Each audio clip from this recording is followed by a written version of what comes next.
মাদারীপুর হচ্ছে জেলা, আর আছি মাদারীপুর সদর থানার আওতাধীন। আর ঠিক মোস্তফাপুরের যে একটা চত্বর, আমি যদি আপনাদেরকে একটু দেখাই, এটা হচ্ছে মোস্তফাপুরের চত্বর। আর এই মোস্তফাপুর চত্বর থেকে বাংলাদেশের বিভিন্ন জেলা উপজেলায় যাওয়া যায়। আমার পিছনে যে মহাসড়কটি দেখতেছেন আপনারা, ওটি হচ্ছে বরিশালগামী মহাসড়ক। যারা বরিশাল যাবে তারা এই পিছনের সড়কটি ব্যবহার করে।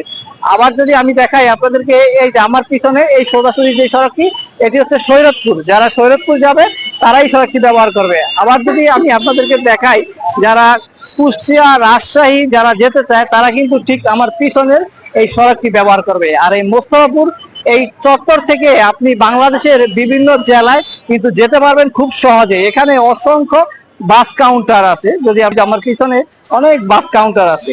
তো আপনি যেদিকে যেতে চান, যদি বাংলাদেশের যে কোনো জেলা বা উপজেলায় যেতে চান, যদি খুব সহজে আপনারা যেতে চান, তাহলে অবশ্যই আপনাকে মাদারীপুর হচ্ছে জেলা, আর মোস্তফাপুর মাদারীপুর মডেল সদর উপজেলার ভিতরে এই মোস্তফাপুরের এই চত্বরটি।